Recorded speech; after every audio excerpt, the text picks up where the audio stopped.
The Spanish island of Mallorca is situated in the Mediterranean Sea, about 160 kilometers from the coast of mainland Spain. It seems appropriate that we start our exploration of Mallorca by visiting its capital, Palma. Undoubtedly, Palma's most famous sight, if not the island's greatest treasure, is the magnificent Gothic cathedral, whose sandstone facades seem to rise straight out of the sea.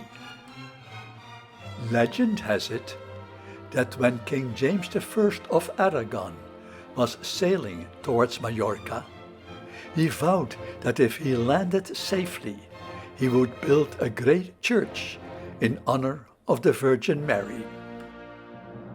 As has happened throughout the ages, conquerors would erect a shrine to their faith directly on the very site of the demolished edifice of a previous religion.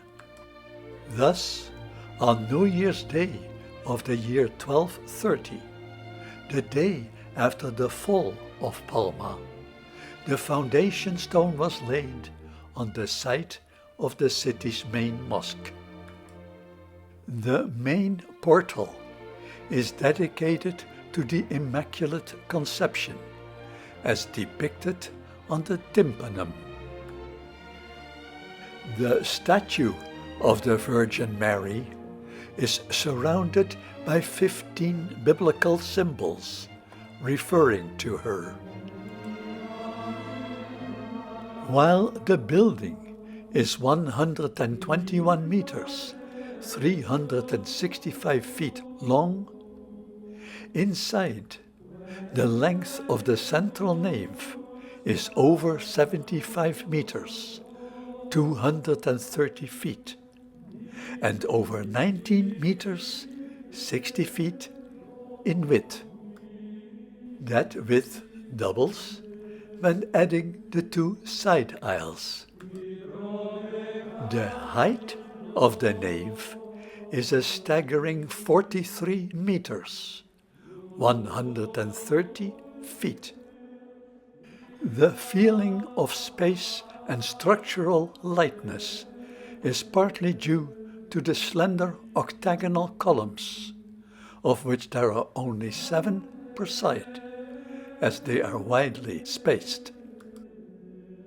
In 1901, Mallorca's bishop proposed that Antoni Gaudi oversee the church's restoration, which resulted in the removal of many art pieces to make way for modern concepts.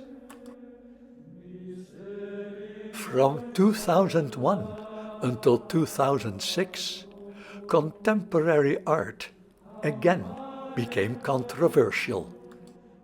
According to the vision of the artist at that time, the painted ceramic skin, which now permanently covers the walls of the Chapel of the Holy Eucharist, is loosely based on the miracle of Christ feeding 5,000 people with just 5 loaves of bread and 2 fishes.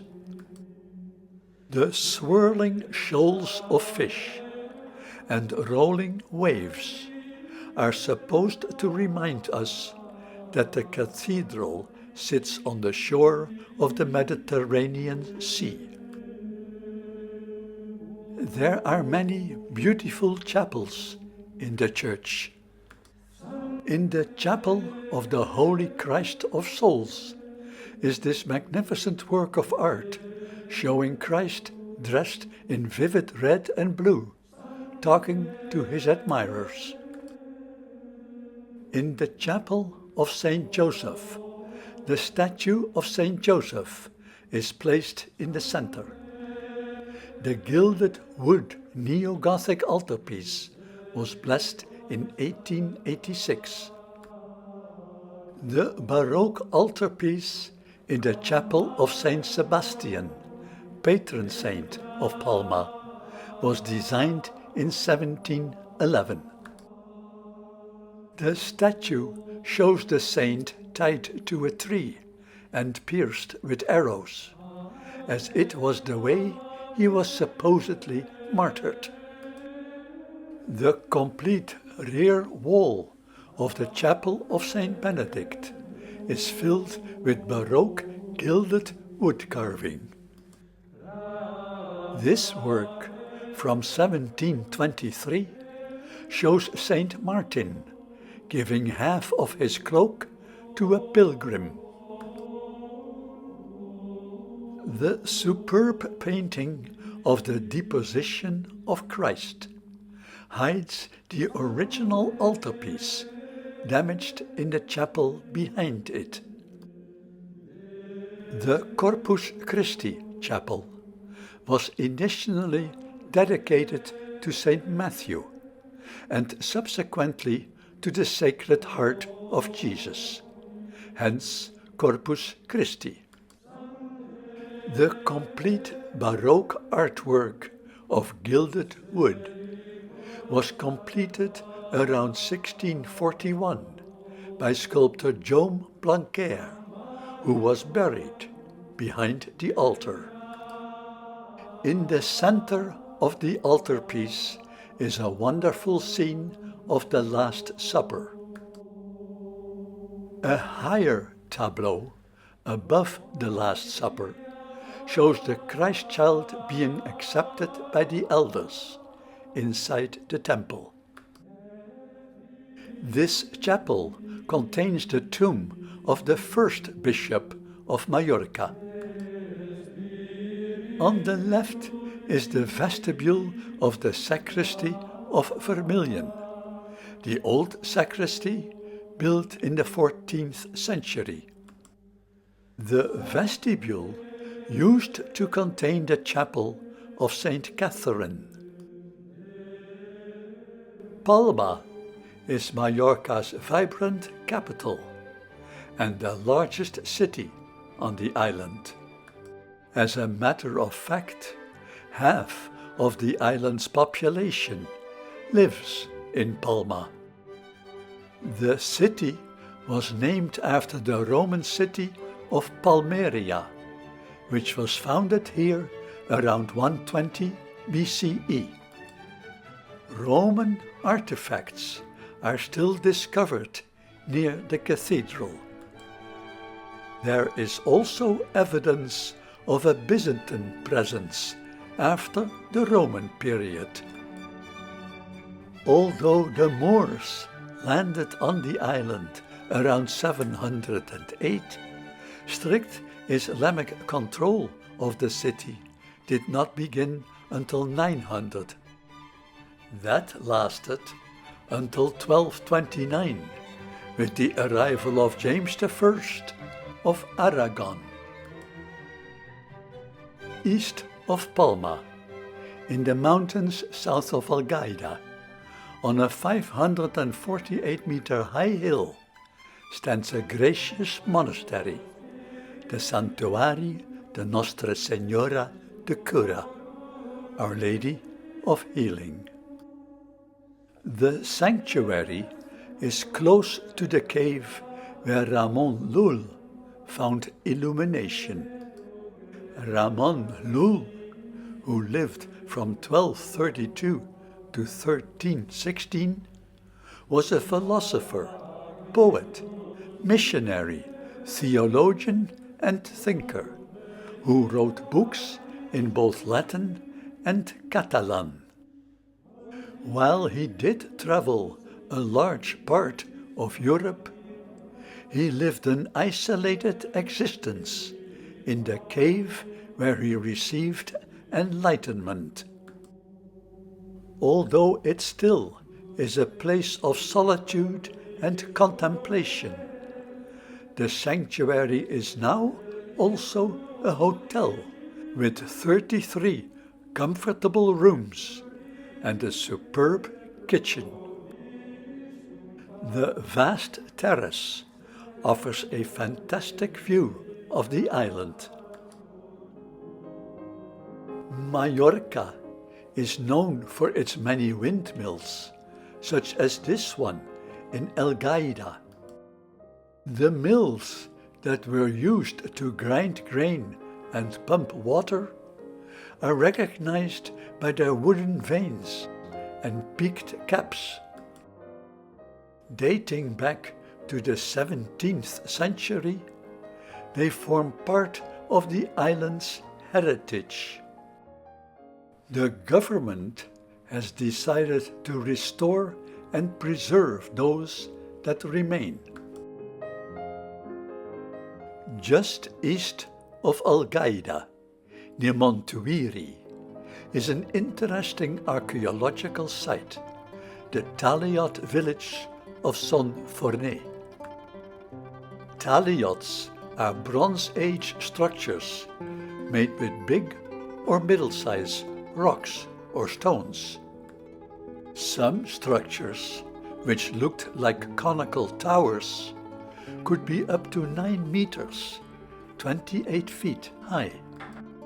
They probably had a defensive purpose.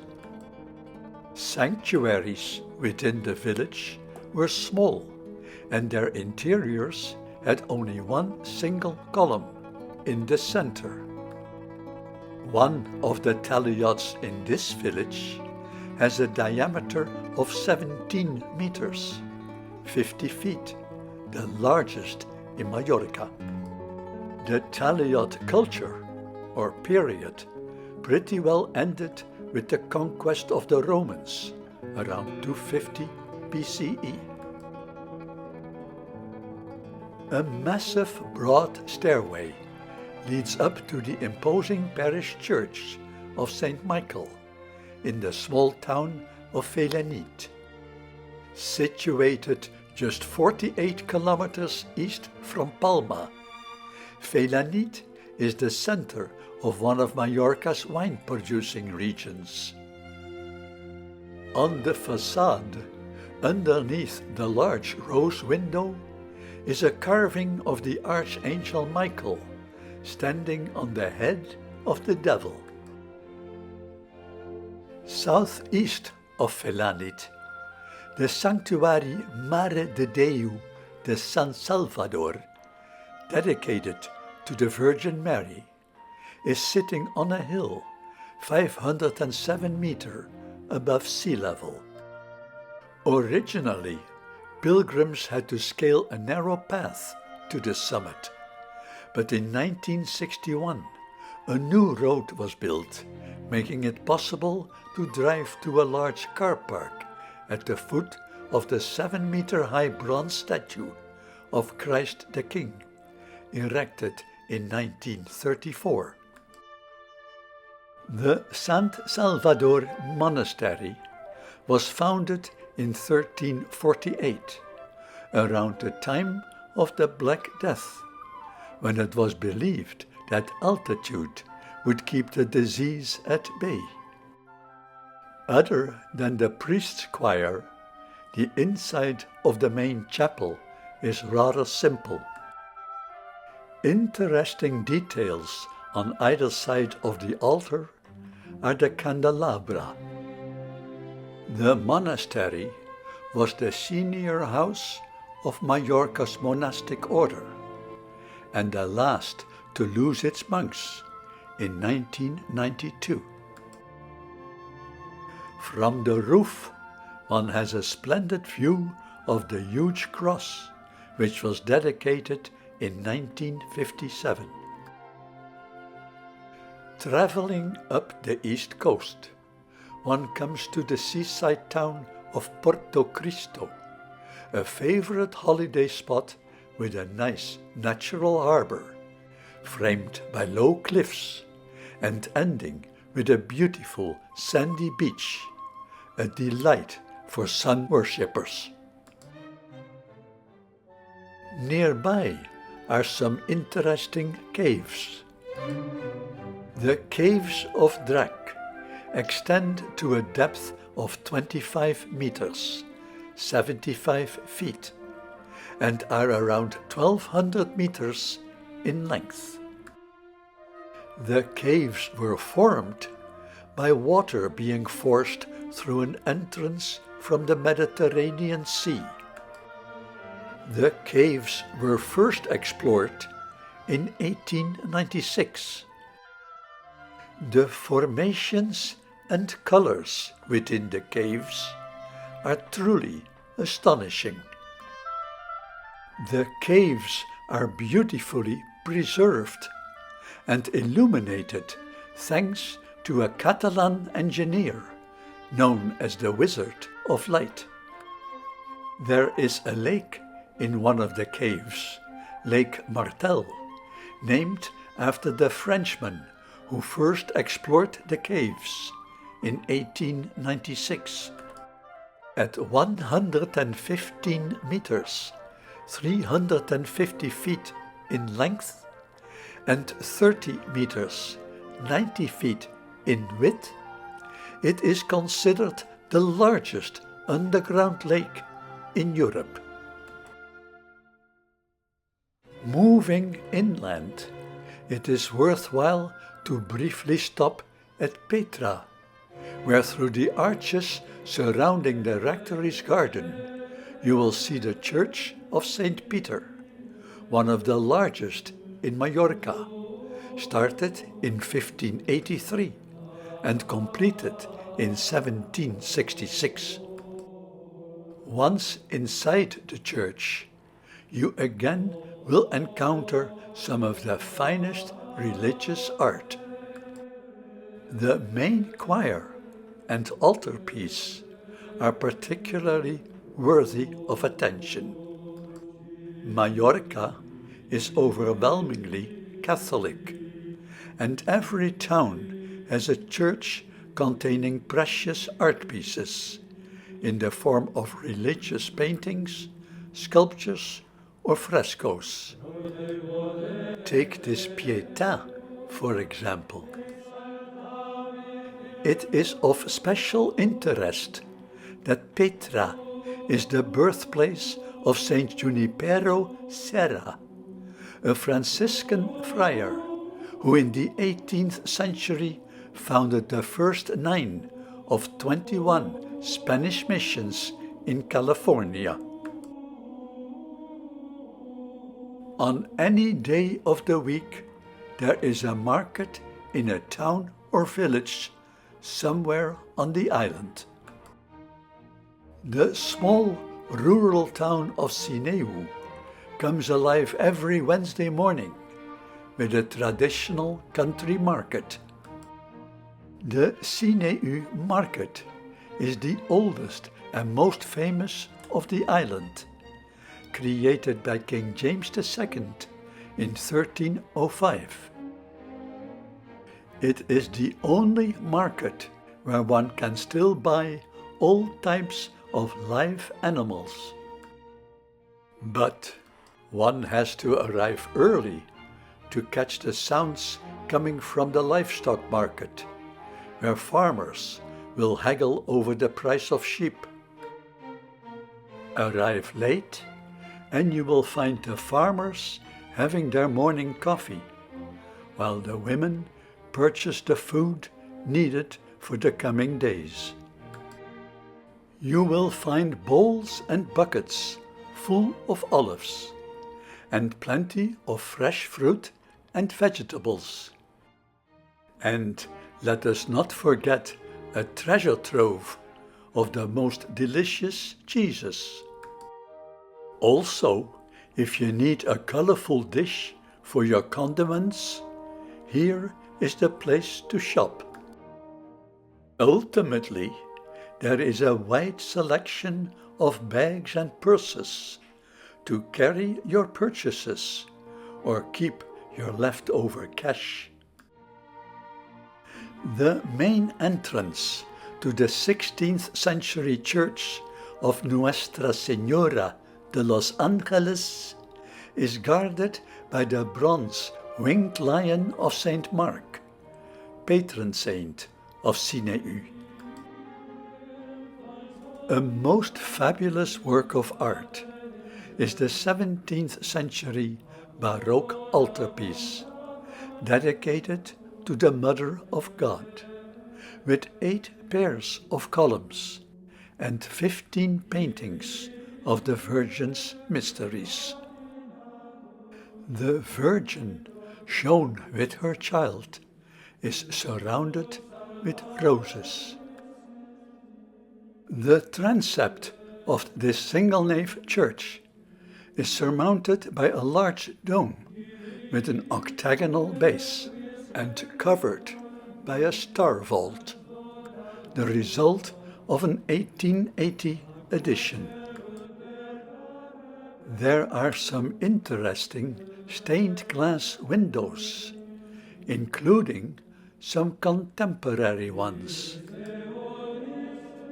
The lateral walls of the presbytery are enriched with some wood reliefs, which formed part of the old main altarpiece dedicated to the 7 pleasures of the Virgin Mary, built in 1580 and gold-leafed in 1635. It was dismantled in 1880. Among some other art pieces to admire in the church is this gilded wooden relief sculpture. The historic center of Alcudia is enclosed by Mallorca's only entirely preserved town wall, erected in the 14th century. However, it did not keep out marauding pirates, and therefore the town was at one time at risk of being deserted completely. After the original 13th century Church of St. James collapsed in 1870, a new neo-Gothic church was completed in 1893, on top of the old foundation. The church forms part of the defensive wall. The main facade is quite austere. In the tympanum of the portal is a statue of St. James. Above the portal is a large rose window. Inside, the floor plan is of a single-nave church, with various side chapels. The 18th century Gothic altarpiece clearly stands out, as it is flanked by 2 frescoed arched alcoves.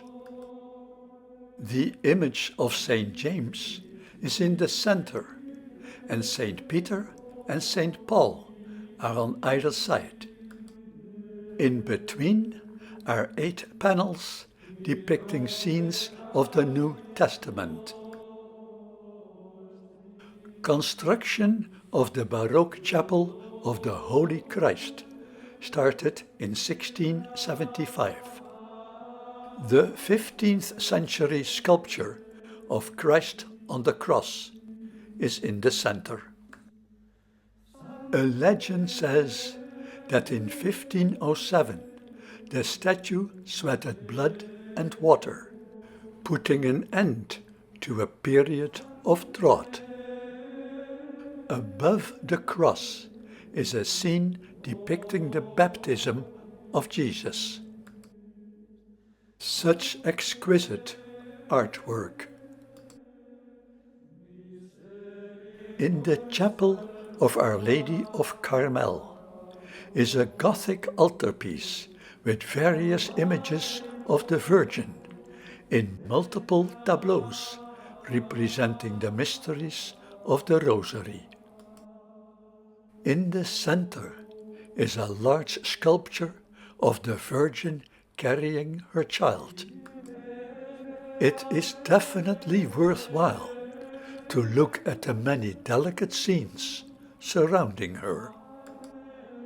The very last scene, at bottom right, shows the Virgin on her deathbed. The detail in the various small sculptures is astounding.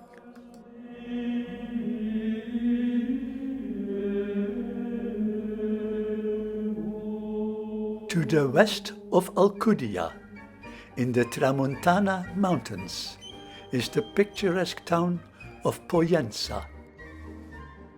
Pollença has a very compact urban plan, with lots of narrow, winding streets.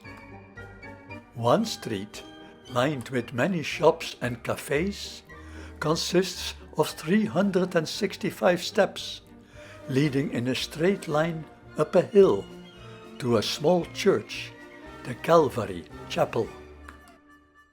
A side road brings you to the Roman bridge of Pollença, supposedly first built around the year 120 BCE and rebuilt after the Christian conquest of 1229.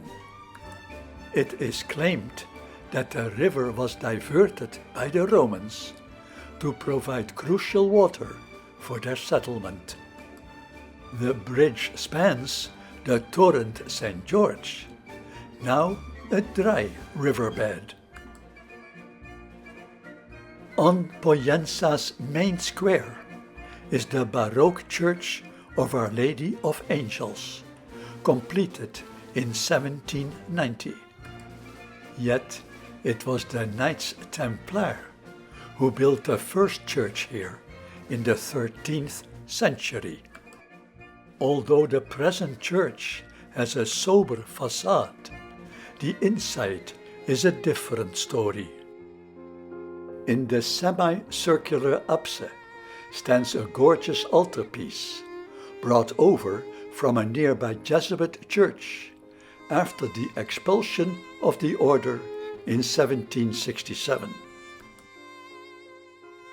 The altarpiece was crafted between 1752 and 1764 by Mallorca sculptor Obrador.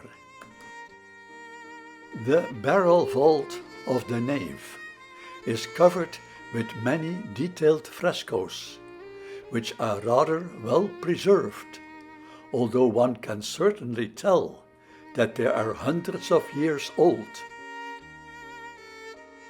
Above the arches of the side chapels are 14 beautiful frescoes of the Stations of the Cross.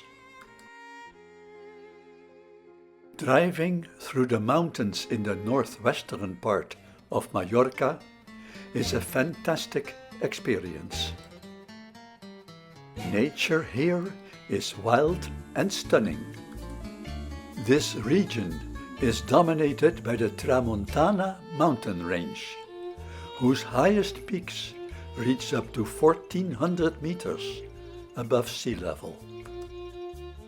The mountain range has been on the UNESCO World Heritage List since 2011 because of its wild ravines and jagged ridges. The amazing winding coastal road stretches the full length of the northwest coast, climbing high to reveal dramatic vistas.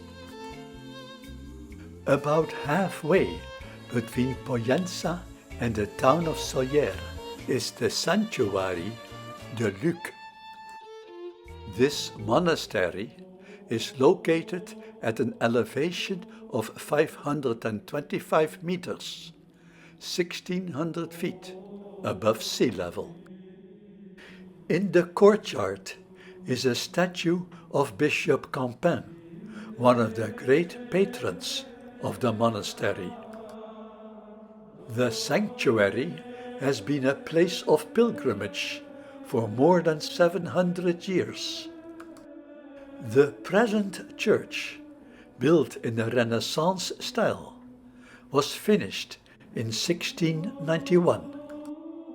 At the start of the 20th century, the whole church was redecorated in the same Baroque style as the chancel, following the design of the Catalan architect Antoni Gaudí. The interior is presented as a sort of golden chest, as the golden ornamental motifs run through the entire building, with emphasis on the main altarpiece. The transept is covered with a dome, showing the letters Ave Maria in the center. The monastery complex includes the former pilgrims' quarters, designed as lodgings for pilgrims who arrived on horseback. The stables were on the ground floor, and the rooms were above them. They go back as far as 1589. They have been declared a historical artistic monument, and after some modifications are still used for accommodation today. Before reaching Soller, one passes an artificial reservoir called Gorg Blau, which supplies Palma de Mallorca with fresh water. In sunshine, it has a vibrant emerald color.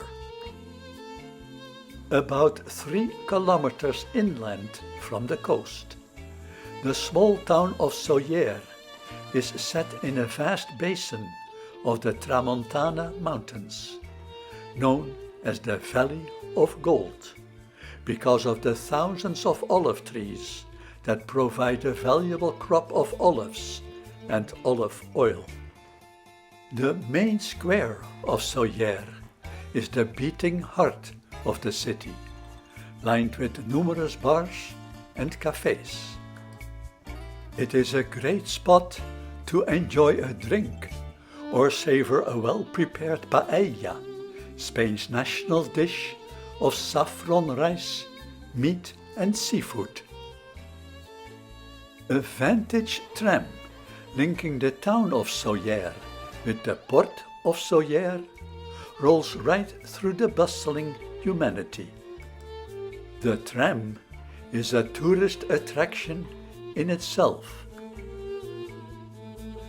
The square is dominated by the Baroque church of St. Bartholomew, renovated in the early 1900s to its present state. Once again, it is worthwhile to have a look inside. The elaborate altarpiece shows a statue of St. Bartholomew in the center. Above it is a statue of the Virgin with Child.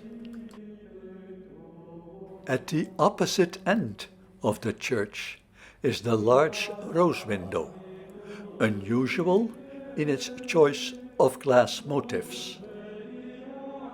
In the center of the transept is a cupola.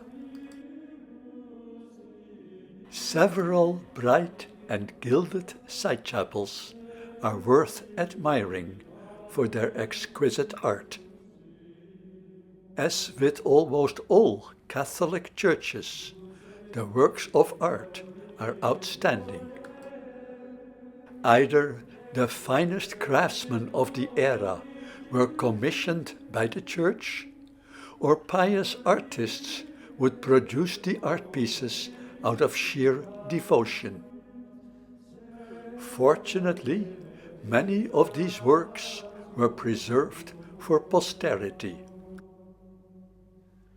Once outside again, it might be a good idea to leisurely observe the facade. Although the church originates from the 13th century, many changes were made both in the 17th and 18th centuries.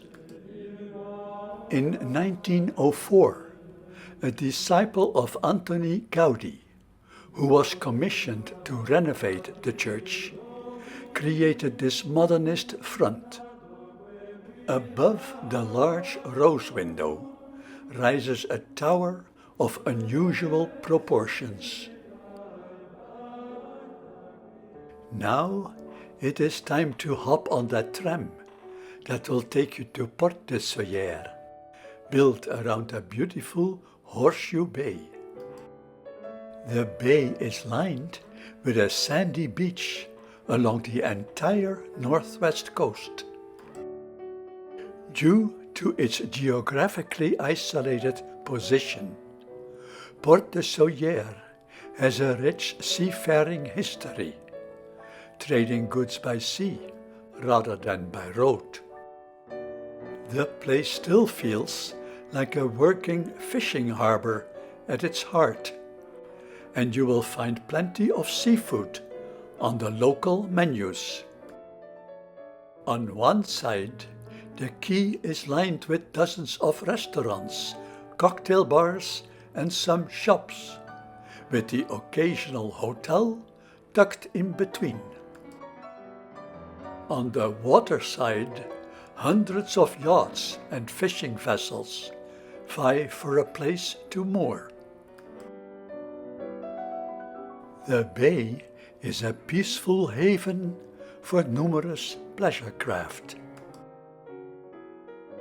Traveling south from Sóller, the road very much hugs the coast, allowing for many gorgeous vistas. This coastline of Mallorca is absolutely stunning. Not only offers it breathtaking mountain scenery, it also shows the visitor many phenomenal seascapes. At various points where the road climbs high, watchtowers were built to allow the population to watch for pirates. In 1561, for example, Turkish and Algerian pirates attempted to land at Port de Sóller, but were driven back by the locals. Soon one comes to Valdemossa, a quiet, picturesque town of 2,000, nestled in the coastal mountains. The town has seen various prominent tourists since the first ones arrived in the winter of 1838. At that time, Polish composer Frédéric Chopin arrived in Valdemossa with his lover, Amantine Lucille Aurore Dupin, better known by her pseudonym, George Sand, hoping to carry on their affair away from the gossip of Paris. But the couple was shunned by the locals, and as on top of that the weather was lousy and Chopin's piano arrived late, Sand took out her anger in a spiteful book called Winter in Mallorca, labeling the locals as thieves and savages. Yet Chopin worked on some of his finest piano pieces while residing in Valdemossa. Although the town attracts many visitors for just a day because of its close proximity to Palma, it still has retained its original charm. To travel the coastal roads of this magnificent island is very relaxing, as long as you don't mind some of the hair-raising twists and turns. The roads are well maintained and safe to negotiate, allowing you to take in the many vistas. In this stretch, it is possible to admire many views that again include the Mediterranean Sea. There are also various areas to stop and watch the Mediterranean from atop high mountains and ancient watchtowers. This is Mallorca at its most spectacular. As you are now traveling southwest to the most southwestern tip of the isle, you will bypass the capital, Palma, on your left. On the tip is the resort town of St. Elm. The village dates back to the early 13th century, as it is here around St. Elm that the Christian troops of James I arrived in 1229 to conquer the island from the Muslims. For centuries, St. Elm was a quiet fishing village. Although the international jet set has bought up many homes, there still is very much a local feel to the place. The main street, reserved for pedestrians, has some nice stores and bars. Most visitors spend a day on the beach or enjoy a lunch in one of the seafood restaurants that focus on authentic Mediterranean flavors. What makes St. Elm truly special is its stunning natural setting. The village faces the uninhabited dragon-shaped island of Sa Dragonera, a protected nature reserve that rises from the sea just offshore. When you drive east to Palma, you have pretty well completed a grand circle tour of the island. Overlooking Palma is a perfectly preserved castle, Castel de Belver. Started in the early 1300s by King James II, it took 11 years to complete the fortress, which sits on a hill 112 meters, 340 feet above sea level, only 3 kilometers from Palma's city center. It consists of 3 semicircular defense towers and a tall freestanding keep. This keep is linked to the main castle by a small high bridge across the surrounding moat. Castel de Belver is the only castle in all of Spain with a circular design. The castle served as the residence of Mallorca's kings. As a fortification, it successfully resisted 2 sieges during the Middle Ages.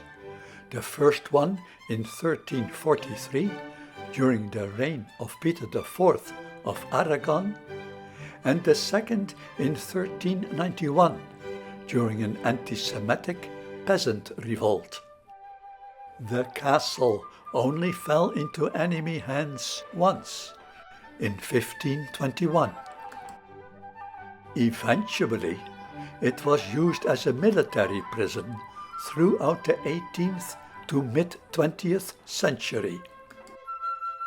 Presently, it is under civilian control and is one of the main tourist attractions of the island. Architecturally, Castel de Belver is a Catalan Gothic masterpiece. The castle is set around a central circular courtyard, in the middle of which is a well, which indicates that there is a cistern underneath. The main structure around the courtyard has 2 levels: the ground floor with Catalan Romanesque arches and flat ceilings, and the upper floor with lancet arches covered with a cross vault in pure Gothic style. The lower floor was intended for servants and soldiers, while the royal family used the upper floor. From the top of the fortress, the 360-degree panorama includes the Bay of Palma and the city, where we started the exploration of the island with a visit to its cathedral.